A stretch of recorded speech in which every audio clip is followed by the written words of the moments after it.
Hi అండి, అందరికీ నమస్తే. అందరూ ఎలా ఉన్నారు? నేనైతే చాలా బాగున్నానండి. అసలు వీడియోస్ పెట్టి చాలా రోజులైపోయిందండి. ఈరోజైతే ఒక మంచి రెసిపీ మీకు చూపించాలనుకుంటున్నాను.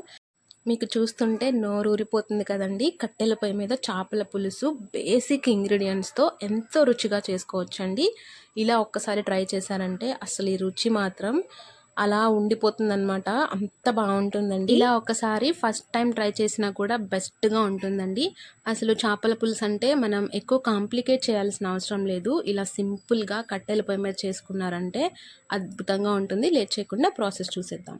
ముందుగా దీనికోసం నేను ఇక్కడ 2 కేజీల బొచ్చె చేపను తీసుకున్నానండి. నీట్గా శుభ్రంగా క్లీన్ చేసి ఇలా పెట్టుకోవాలి.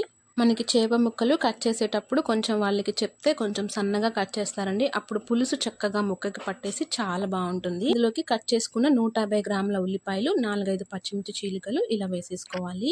అలాగే మీ ఘాటుకు సరిపడా కారం వేసుకోవాలండి. చేపల పులుసులో కొంచెం కారం ఎక్కువ ఉంటేనే బాగుంటుందన్నమాట.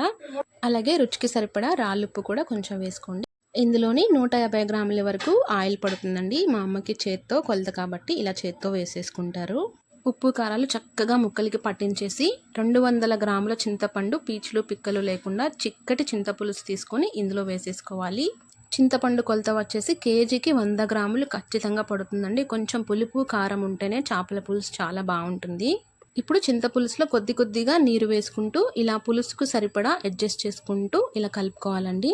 మనం వేసుకున్న చింతపులుసు ఉప్పు కారాలు ముక్కలకి చక్కగా ఇలా పట్టేంత వరకు మనం చక్కగా ఇలా కదిలించుకోవాలి.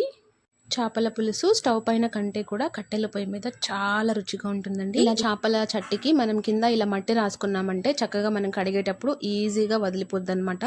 శ్రమ లేకుండా సరిపోతుంది. ఇలా చుట్టూ చక్కగా రాసేసుకుని మనం చక్కగా కట్టెల పొయ్యి మీద ఉడికించుకున్నామంటే చేపల పులుసు అద్భుతంగా ఉంటుందండి. చూడండి, ఇలా సగం ఉడికిన తర్వాత కొద్దిగా అల్లం వెల్లుల్లి పేస్ట్ వేసుకోవాలి.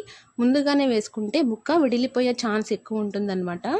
ముక్క కొంచెం మగ్గిన తర్వాత ఈ స్టేజ్లో మాత్రమే అల్లం వెల్లుల్లి పేస్ట్ వేసుకోవాలండి. ఇంకాస్త మగ్గించుకొని లాస్ట్లో కొత్తిమీర కాస్తంత గరం మసాలా వేసుకున్నారంటే మీ చేపల పులుసు రెడీ అయిపోయినట్టేనండి. పులుసు చక్కగా ముక్కలకి పట్టేసి ఇలా అట్టిగరేసుకున్నారంటే మాత్రం అత్తిరిపోతుందనమాట. పులుసు ఎంత చిక్కగా అయితే రుచి అంత బాగుంటుందండి. చేపల కూర కొంచెం మాడితేనే ఇలా పొయ్యి మీద అద్దిరిపోతుంది. ఏమాత్రం లేట్ చేయకుండా చక్కగా ఇలా ట్రై చేసేయండి. చద్దన్నంలోకి చేపల పులుసు ఇంకా రుచిగా ఉంటుందండి. ఖచ్చితంగా ట్రై చేయండి. అలాగే మరిన్ని వీడియోస్ కోసం మన ఛానల్ని సబ్స్క్రైబ్ చేసుకోవడం మాత్రం మర్చిపోకండి.